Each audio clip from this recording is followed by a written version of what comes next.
félvilágot átutaztuk, hogy találkozhassunk vele. Azzal az orvosnővel, aki 25 év praktizálás után megírta az Egészségügyi Maffia című könyvét, hogy a rendszert elhagyva az egyéni szuverenitást válassza. Annyira elkötelezett volt felfedezése iránt, hogy még a börtönt is felvállalta a meg nem fizetett adók és parkolási bírságok miatt. Útlevél, személyi okmányok és bankszámla nélkül is megvan mindene, amire szüksége van. A hónapokig tartó elzártságban örökké szabaddá vált. Megszabadult a folytogató rendszertől, a hatóságoktól, megszabadult minden függőségétől és félelmétől. Az egészségügyi összeesküvésről szerettük volna megkérdezni, de amit elénk tárt, messze túlmutatott azon. My name is Guy, G-H-I-S. I used to call myself Ghislaine Lanctot.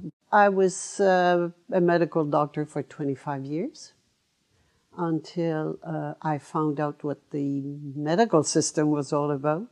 And I wrote a book entitled The Medical Mafia. The medical system is sick everywhere, it doesn't work. Everybody's unhappy with it. The patients are unhappy, the government is unhappy, it's too expensive. The doctors, physicians are unhappy. Everybody's unhappy with the system, but it still goes on. So why does it still go on? Somebody must be happy with it. And yes, big money, big pharma is happy with the system. And should it be then that they control it? Yes, they control it from A to Z. You have to know that medical schools, all the media, even the medical journals, the newspapers, the television, radio, are totally controlled by big money. At the beginning of the previous century, in the early 19s, the alternative medicine, natural medicine, was the most important one. There was doctors were practicing, were touching the patients, were questioning the patients, were healing them with herbs, with all sorts of natural stuff. And all this disappeared with the Flexner report.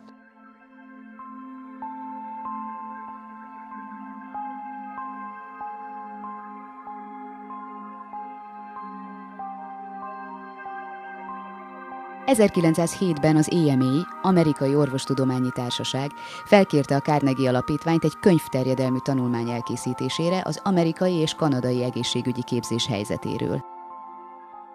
Ez a dokumentum a 4-es számú Carnegie jelentés nevet kapta.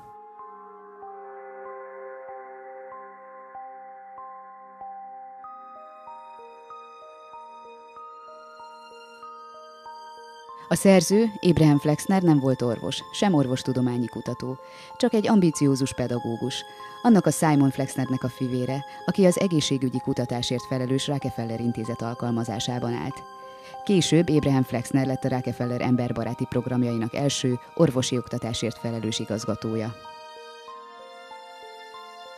Úgy tartják, John D. Rockefeller után Andrew Carnegie volt minden idők második leggazdagabb embere. Carnegie az amerikai acélipar és oktatás meghatározó személyisége volt, Rockefellernek pedig az olajiparban és az egészségügyi kutatásokban volt érdekeltsége. Abraham Flexner tanulmányát 1910-ben adták ki, azzal a céllal, hogy a kor meghatározó tudományos irányelvein alapuló, professzionális orvosi képzés alapjait letéve javítsák az egészségügyi szolgáltatások minőségét. De vajon mit tekintettek tudománynak a 20. század elején? A 17. században szárnyra kapott materializmus elmélete szerint az anyag az egyetlen létező. Minden anyagból áll össze, és minden jelenség, beleértve az ember lelkét, szellemét és tudatát, anyagok kölcsönhatásának eredménye. Más szavakkal, emberi létünk egyetlen alkotóeleme az anyag. A tudományos materializmus vált a korai 20. század meghatározó filozófiai álláspontjává. A materializmus alapvető feltevése, hogy az anyagon kívül semmi más nem létezik.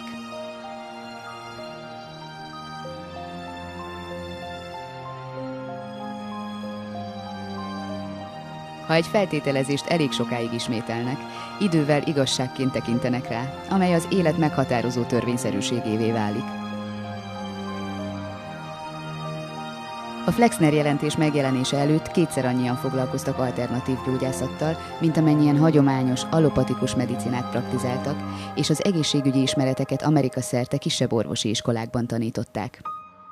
A jelentés mindent megváltoztatott, és az amerikai államok hatóságainak erejével felvértezve arra kötelezték az egészségügyi iskolákat, hogy kövessék a Carnegie Alapítvány által meghatározott irányvonalat. Az emberi test az állatvilághoz tartozik. Szövetekből és szervekből épül fel, általános törvényszerűségek alapján növekszik, szaporodik és pusztul el. Ellenséges fizikai és biológiai anyagok támadásának van kitéve. A gyógynövényeket, homeopátiát, csontkovácsolást és masszást kuruzslásnak minősítették. A kisebb orvosi iskolákat bezárták vagy beolvasztották az ipari vállalatok által támogatott egyetemekbe. Kevesebb mint 10 év alatt az egészségügyi iskolák száma 650-ről 50-re esett vissza, az orvostanhallgatók száma pedig 7500-ról 2500-ra csökkent, mert nem tudták megfizetni a magas képzési költségeket. A jelentés minden részletre kiterjedően szabályozta az orvosi képzést, és egyedül a gyógyszeres beavatkozásokat ismerte el az ádászbetegségekkel szemben alkalmazható egyetlen megoldásként. A jelentés következményeként a kormány jóváhagyása nélkül orvosi iskola létrehozása mind a mai napig nem engedélyezett. Az egészségügyi kutatásoknak pedig szigorúan igazodniuk kell a tudomány 1910-ben meghatározott kutatási eljárásaihoz. Materializmus, gyógyszeres kezelések és védőoltások. Az orvosok létszámát szigorú keretek között szabályozták, a még meglévő praxisok jövedelme növekedett, és elkezdődött a hagyományos orvosi iskolák központosítása. 1997-ben az Egészségügyi Világszervezet teljes ellenőrzési jogot szerzett az egészségügy felett azáltal, hogy a Flexner jelentés érvényességét kiterjesztették az egész világra. És mi volt ennek a hosszú távú hatása az orvosi képzésre és gyakorlatra? Erről a médiában nem sokat hallani.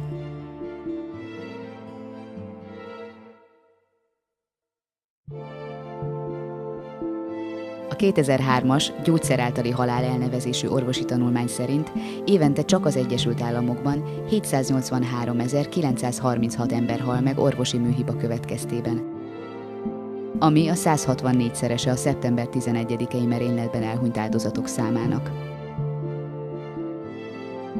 Ez olyan, mintha 6 Jumbo Jet zuhanna le az év minden napján.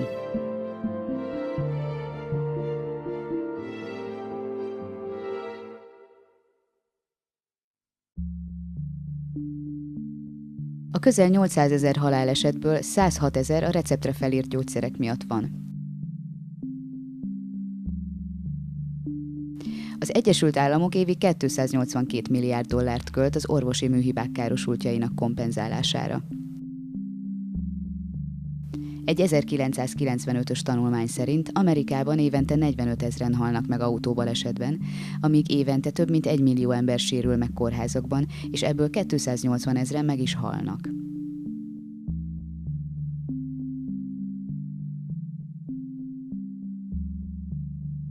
...2004-ben az Egyesült Államok 1,4 trilliárd dollárt költött egészségügyre, a GDP 15,5%-át, aminek több mint egyharmada a gyógyszeripar zsebébe vándorolt.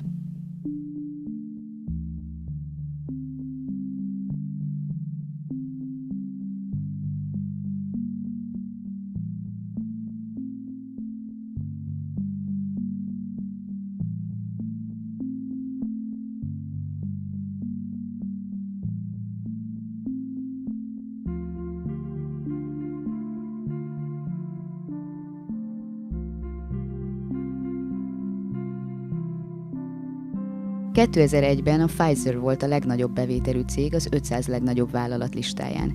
2002-ben a 10 legnagyobb gyógyszeripari cég haszna 36 milliárd dollár volt, ami több, mint a többi 490 vállalat együttes jövedelme.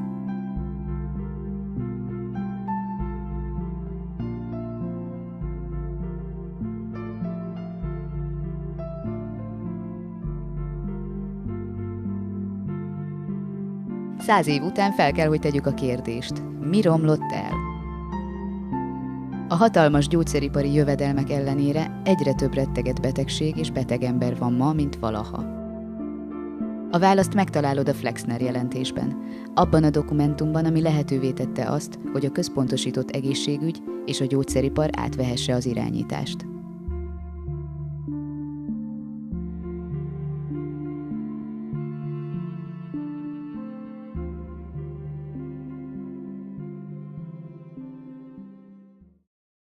I will tell you about my experience, my personal experience as a doctor. When I was in medical school, I didn't know all of this I'm telling you today.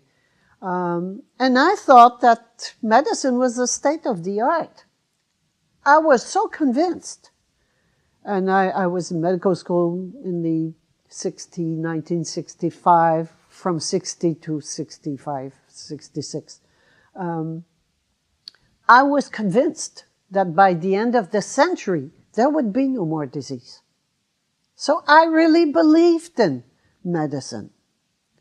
When I came out, I practiced medicine. I was in specialty, but I practiced medicine. But slowly, I started seeing things that did not make sense. So I questioned. You see, we have to question what we see. If it does not make sense, stop doing it. Stop believing it.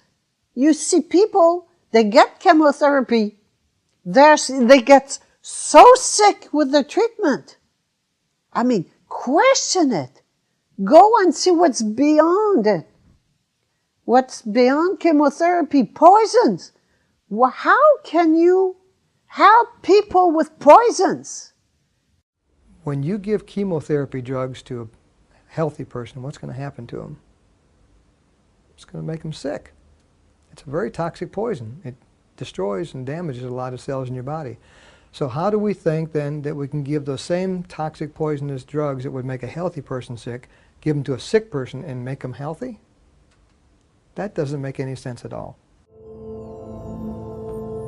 Az orvosok 400 évvel ezelőtt mérgező nehézfémekkel próbálták kezelni a rákot.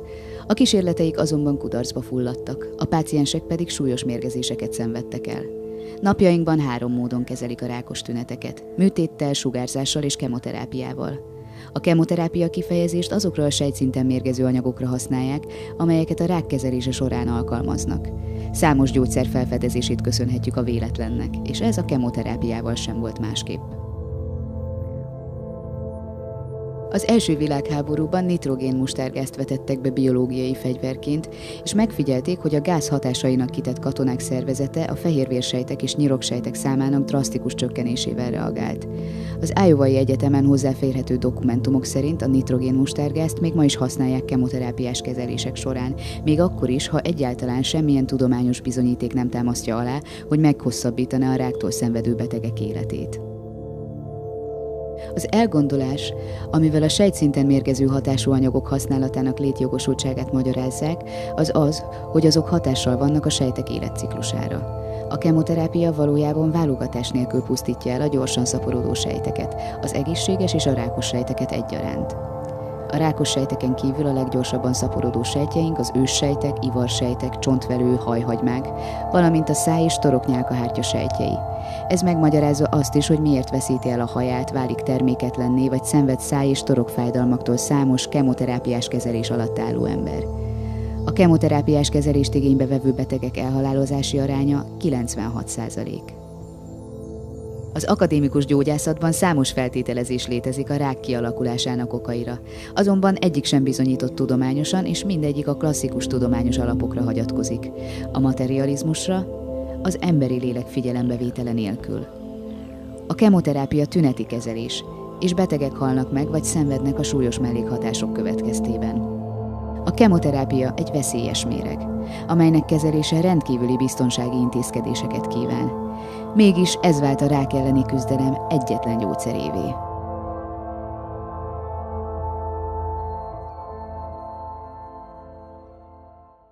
It's the same thing with vaccines. You make healthy people, you make them sick. How can you believe such a thing? Here's the million-dollar question. Are vaccinated children healthier than unvaccinated children? Because that's really the bottom line. You know, if what they're saying is true and that vaccinations work, then they should be healthier than unvaccinated kids, right? You got to the heart of the matter. All parents want to have their kids have a procedure, whether it's vaccination or anything, because they want the child to be healthier. Right. And yet you'd think there would be loads of studies showing that vaccinated kids are healthier than non-vaccinated kids. There's not a single study showing that. Not one. There are increasing studies showing the reverse is true. It's the vaccinated kids with autism. It's the vaccinated kids with allergies, with asthma, with neurological problems, with weaker immune systems, with personality disorders, with cancer. Not the non-vaccinated children. Recently, there was a big study on the Amish. The Amish do not vaccinate. Right. There should be hundreds of autistic children in the Amish communities. There's zero. Medicine is a dogma, and doctors are taught to have faith in the dogma. And that's all. And don't ever question the dogma. Otherwise, you become a heretic, and you're killed. You're out. You're destroyed. So that's the way it works. And you believe the doctors, they went to medical school, they know better than you do. They know how to kill you. That's the only thing they've learned. How to make you sick and sicker and kill you. That's what they learn. And you say, oh no, my doctor is not like this. I have a good doctor. Well, separate. You have to take apart the system from the people. People are nice people. They're dedicated. But they are unconscious, unaware that they are serving big money. So this is what the system is all about. It's meant to make people sick if they're not, and sicker if they already are sick. The question is, do you still want to go to the doctor? And people know, they know deep inside that there's big business going on, big machine. This big machine is a business machine meant to make money, and they can only make money if people are sick. And the sicker they are, the more money they make. So it's easy to understand, but they still go to the doctor. So what brings them to the doctor? Fear. Only fear. If you're not fearful, you'll never go to a doctor. Every year, more than 200,000 people in this country are diagnosed with a brain tumor. New evidence that they say confirms that people with diabetes have a higher risk of developing colon cancer. Hi, everyone. This year, nearly 155,000 Americans will be diagnosed with colon cancer, and about 52,000 will die. Cancer of the pancreas is one of the most deadly, and it's often not detected until it's too late. Each year, about 12,000 women in the U.S. receive a diagnosis of cervical cancer. I've heard that all men eventually develop prostate cancer if they live to be old enough. Is this true? It is true. Surgeons, radiation oncologists, chemotherapy, other forms of the disease in the future. Scare the people to death. Great fear, then you can do what you want. War on cancer. Prostate cancer is the most common type found in men. More than 240,000 men will be diagnosed with it this year. 34,000 will die. So you have to create enemies when you want to keep people fearful. And if you want to control them, they have to be fearful. When there's no more fear, no more control. Az embereket a történelem során mindig ijesztgették valamivel. Ördöggel, pokollal, sárkányokkal, démonokkal.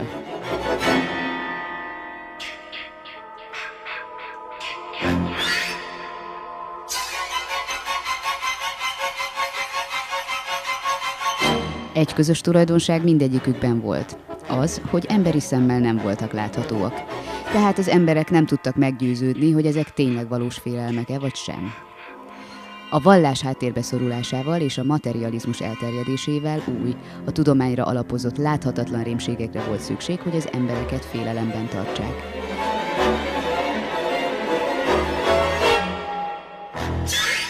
Ilyenek például a vírusok és a baktériumok.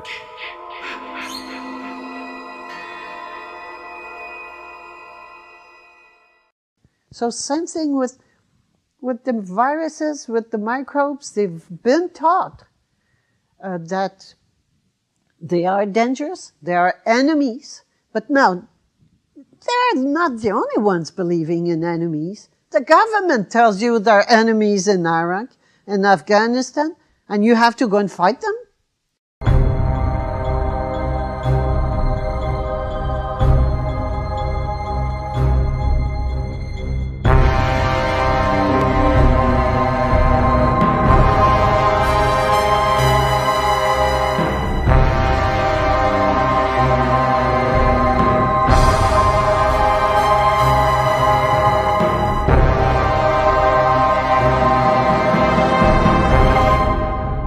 There's no enemy. There's no such thing. Again, it's division. If what I learned in medical school was nothing but illness, that's all we learn in medical school is illness. Well, what is health all about? And I realized that the only cause for sickness is being separated from the soul. The soul is not governing my life. It is the ego, which has to do with the body that's running my life, that's governing my life. The physical body is a mere reflection, just a mirror for me to see what's going on within myself. The good news is whenever I'm sick, it's a gift. It's a bliss, because it just shows me that something is wrong within.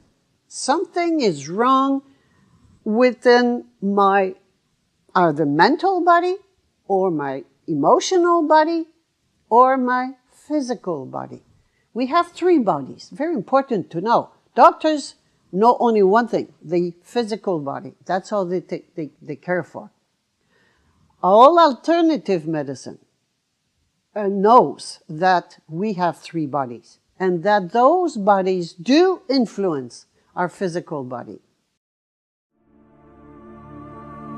Az orvosokat és kutatókat már az ókortól kezdve érdekelte az érzelmeink fizikai testre gyakorolt hatása. Az ókori, kínai és indiai gyógyászattól a görög Hippokratészen keresztül, a későbbiekben dr. Bachon, Rüdiger Dahlkén, Kurt Tepperweinen át sokan fontos felfedezéseket tettek a megfigyeléseikre alapozva. 1981-ben dr. Rike Girthamer, német teológus orvos felfedezte a tiszta és pontos összefüggést a lélek, az agy és a szervek között. Leírt és megfigyelt 5 biológiai természettörvényt, ami minden élőlényre vonatkozik. Ezzel tudományos bizonyítékot és választ adott arra, hogy érzelmeink miként befolyásolják a testünket és az egészségünket.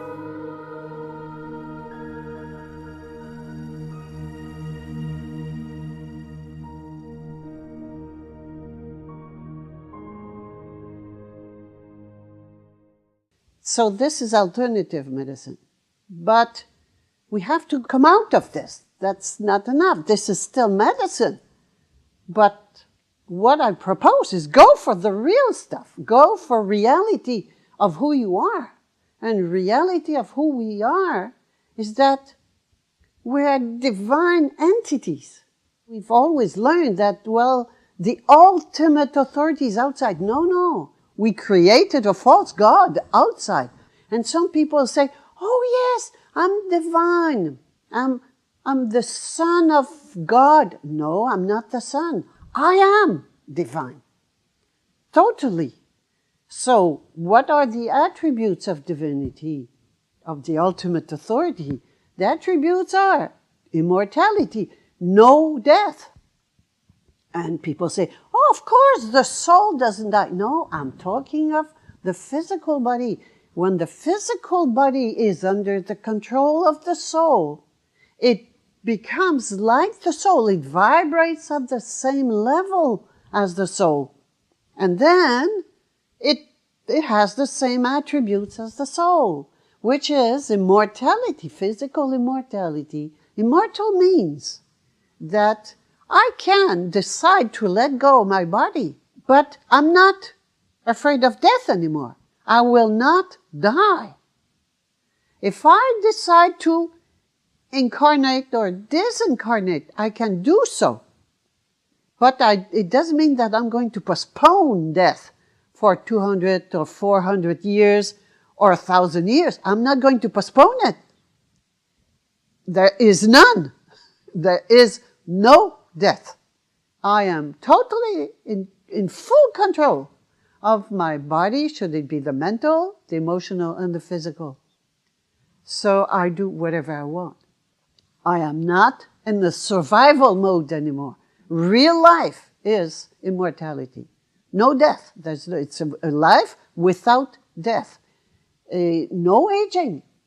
The youth, eternal youth, and perfect health. Olyannyira a mulandó fizikai testünkkel azonosítjuk önmagunkat, hogy közben el is felejtettük, hogy kik is vagyunk valójában.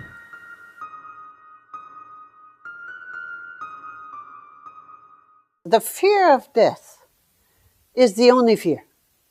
Ultimately, if you start digging and digging and digging, at the very bottom, you will always end up on the fear of death. And why is there fear of death? Well, we have a fear of death because we have forgotten who we are. We have forgotten that we are divine entities. And we take ourselves for mortal creatures, but we are immortal. There are parts of myself that are still in the old mode, which means that I'm still getting older, less, but older.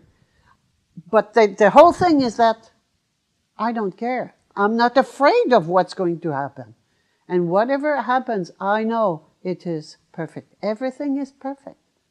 I probably will experience immortality during this life. If I don't make it in this time, it doesn't matter, because other people will make it anyway, and I'm everybody. I'm everything. I'm all. So I'm going to make it. We're all going to make it when it happens.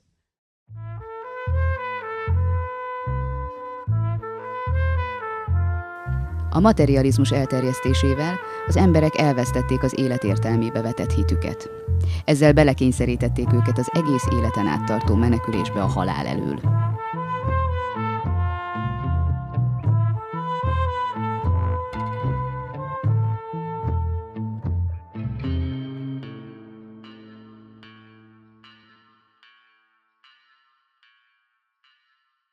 In this world of illusion, yes, we were born, we work, we age, and we die. Are you excited with this program? I mean, it's nonsense. It's a total nonsense. That's not true. But that's what we think is true. And we feel very depressed. When we're 15, we think we can change the world, we can do fantastic things, we're very enthusiastic. And then as we go by, as the time goes by, well, we see that no, we can't do that. We cannot, we have to earn a living, and then we fall in love, we get married, have baby, then have to work for the family, for the wife and the children, or take care of the babies. And then life goes by, and then the babies get married. We have grandchildren, and then we help them with their children, and we become grandparents, and then we die. What the hell is that?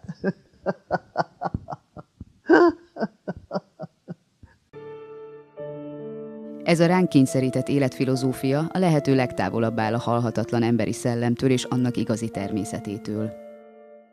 The power they have doesn't exist. Again, in this world of illusion, it's a false power. For instance, if people stop paying income tax, there's no more government. If people stop doing business with the banks, there are no more banks. If people stop going to the doctor, there's no medical system. So who's got the real power? The individual.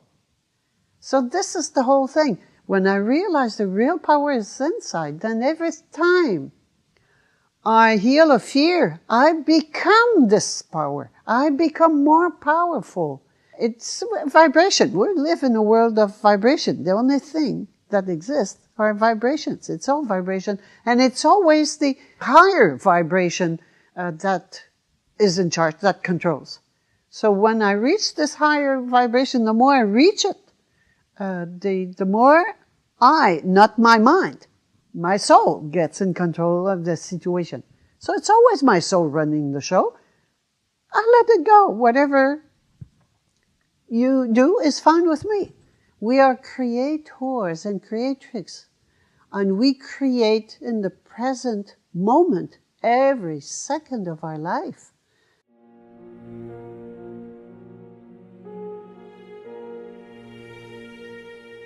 Az univerzumban két állapot van, okozó és hatás. Amíg képtelenek vagyunk elfogadni, hogy életünk minden aspektusának mi vagyunk az okozói, addig nem lesz hatalmunk önmagunk és saját teremtésünk felett.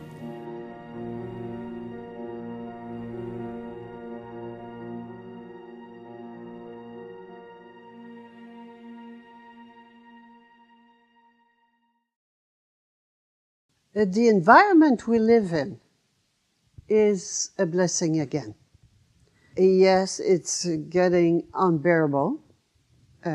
Everything is collapsing, and it is normal. It is more than normal. I see it as a blessing that's going to force us to change governance, to quit our old ways of seeing things, our old ways of doing things, and force us to move under the governance of the soul completely. And that is nothing less than a new species. So yes, the human species is dying. It's animalistic. It is still under the control of the animal survival mode. And this is what we have to let go. The stability of Haiti is collapsing. 6 days on and desperation is growing. With resources running out, there's frantic fighting for the little that's left. The streets of Port-au-Prince are filled with lawless looting.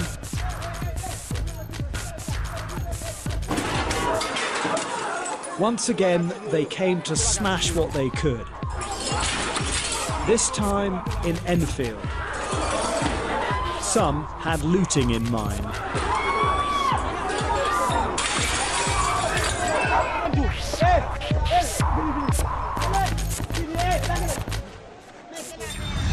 This is happening, whether we want it or not. It is happening. You can see by yourself that all the systems are collapsing.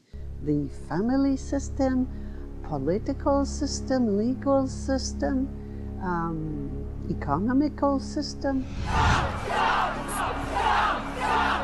Down 1.7% here, a loss of 37 points. We're down by between 3 and 4.5%. The stock market is now down 21%.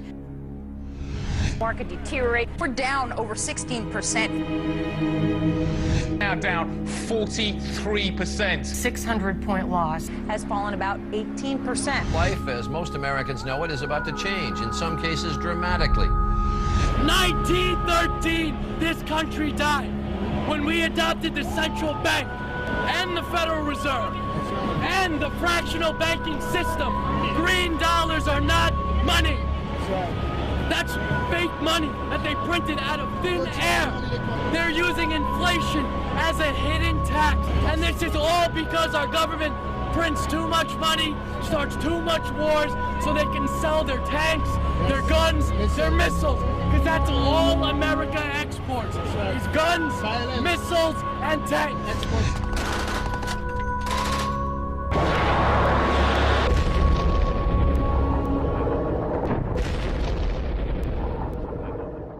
Everything is collapsing. Great. Let's let it collapse and move on to the new species.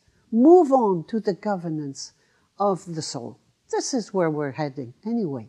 It is not an economic or financial or philosophical or social crisis.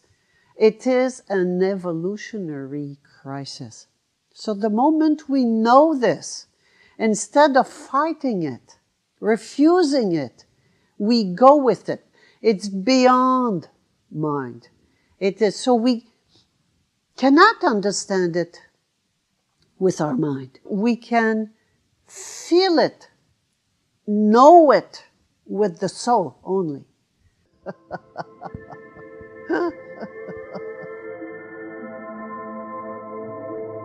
Elérkezett az idő, hogy az ókor bölcsei és látnokai által előrevetített változások valóra váljanak. Elérkezett az idő, hogy levetkőzzük a materializmus halandóságát, és megértsük saját halhatatlanságunk valódi természetét. Az emberi tudatnak ez a békés, csendes belső forradalma a tudatosságnak egy teljesen új szintjét jelenti majd.